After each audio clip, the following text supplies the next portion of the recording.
studio today by someone who's done her honours in justice and transformation on the topic that is spatial planning and urban land reform, a critical analysis of post-apartheid spatial planning in Cape Town. She also has a Bachelor of Social Science in Environmental and Geographical Sciences, as well as International Relations. And that's none other than Aisha Hamdulay. Assalamu alaikum. Wa alaikum assalam wa rahmatullah. So it's been a long year. It's been a great thesis, of course. Congratulations for this. It's been wonderful.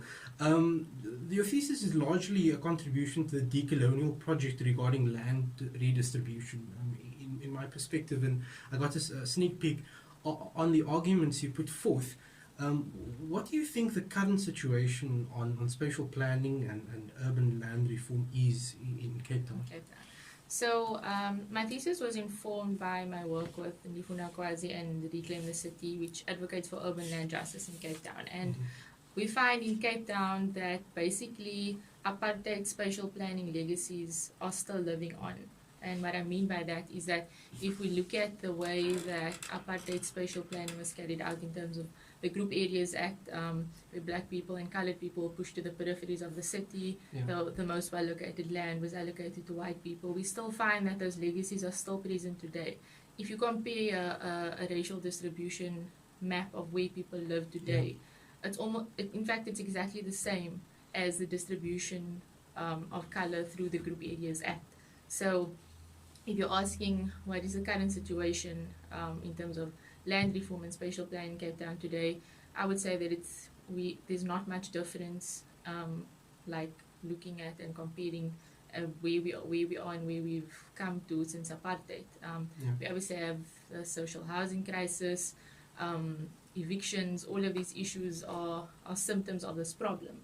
And when we talk about urban land reform, what I'm looking at in terms of urban land reform is looking at through the land question.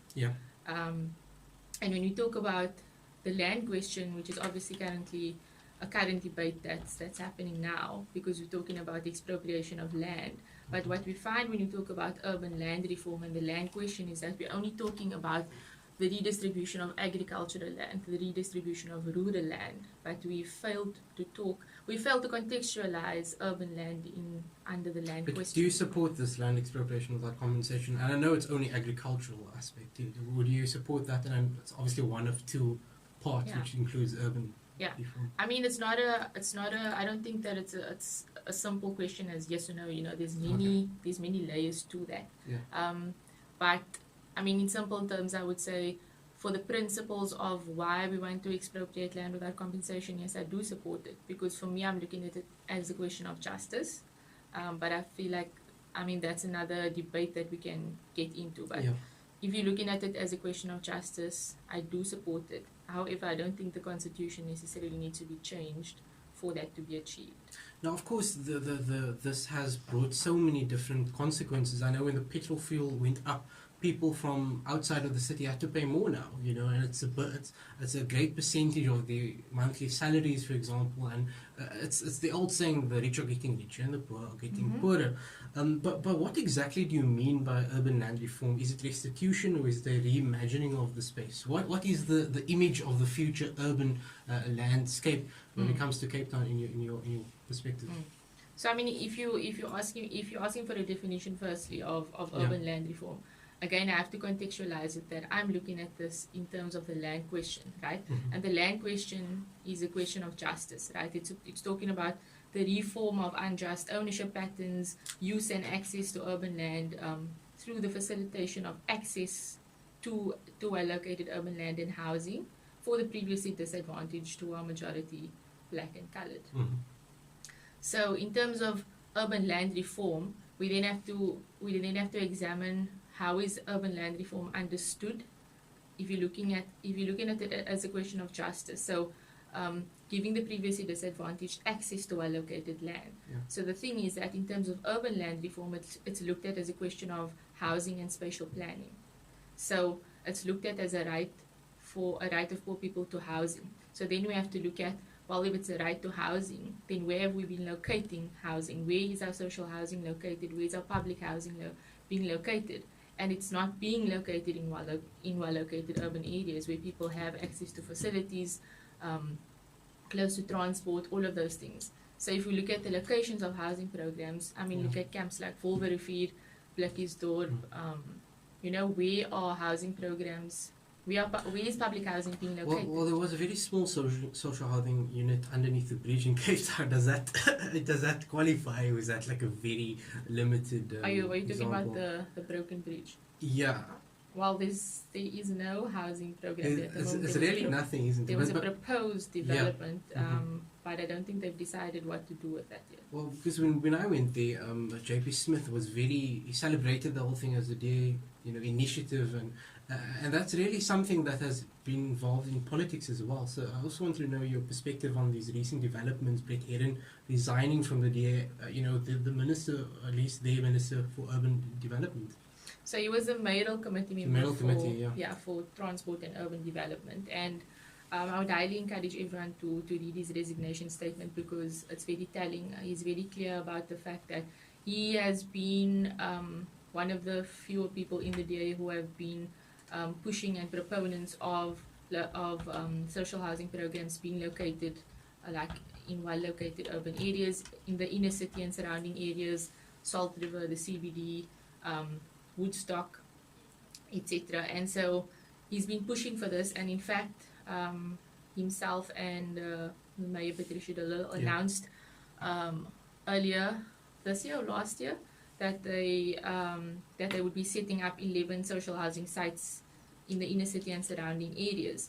And so I think the Salt River Market was another proposed development for social housing that they were pushing for, and there were members of the DA that were against this, and eventually he resigned because the rest of the DA essentially were not in support of this. And so in his resignation statement, he's basically saying that it's very telling. What are the ideals of the DA? What are they actually pushing for? Are they really pushing for transformation when they are trying to block social housing programs like this from helping the poor and the working class? Just with regards to public policy proposals within your thesis, are there any of them exactly with regards to how we can actually reform land productively within the context that we currently find ourselves in? So, I mean, in terms of public policy, there's lots that can be done, right? Like taking a step back first, I would say that we have to first re-look at how we are contextualizing the question of urban land, and that we have to re-look at it with the principles of justice, that we are looking at agricultural land. So with agricultural land, we're looking at this as a question of justice, that people have a right to this land because it was unfairly taken away from them. With urban land, we are looking at this as a question of housing, because we have a housing crisis on its own, right? And so we're sort of conflating the housing issue with an urban land issue. And so with housing, I mean, there's a mountain of other issues that come with that. You either like not poor enough, or you like the brackets that you have to be in to qualify for housing also sort of complicates things a bit more. So before I talk about like what actual policy we can look at, I think that we have to re-look at the question of who has a right to urban land in terms of a question of justice. And in terms of policy, I mean, there's lots of literature on this. The work that Ndifuna Kwazi is doing, Reclaim the City. So essentially, the thing that we are pushing for is well-located social housing. That's what we need. We need well-located social and public housing, and well-located meaning inner city surrounding areas, well-located land where you have access to transport routes, you have access to facilities, you have access to urban centers. Do you think it's an issue of racism currently, where the way white people within the DA express themselves? There's usually these two terms of New South Africans speak of a very passive way of saying that we want non-racialism, but there's nothing actually being done in terms of the law. And then there's white ululation that they talk about, where they're just fiercely against BE or affirmative action, all of these things. How will any of these be passed if the political leaders within Cape Town is still the DA? Do you think there has to be a change? The ANC or the EFF has to come in or something? Talking about politics, I mean that's a whole other issue. I mean, it's not. I guess if you're talking about how is change gonna happen, then yes, obviously, political motives and ideals come into it, and obviously the DA has failed, in my opinion, to undo apartheid spatial planning legacies and has failed urban land reform in Cape Town. It's not to say that if the ANC comes in or if the EFF comes in that it's going to be any better. But I mean that remains to be seen. I still think that whoever is in office, whether the DA, whether the ANC, whether the EFF, has the power to implement change. We've got all the legislation down. We have something called SPLUMA, which is the Spatial Planning and Land Use Management Act, which was passed in 2015. It's a very progressive document. It advocates for the undoing of apartheid spatial planning legacies. It's just that it's not being followed, and so that's why we need movements and NGOs like Reclaim the City and Indifuna Kwazi to hold public office accountable for these things. So it's not that the legislation isn't there. The means for change is there.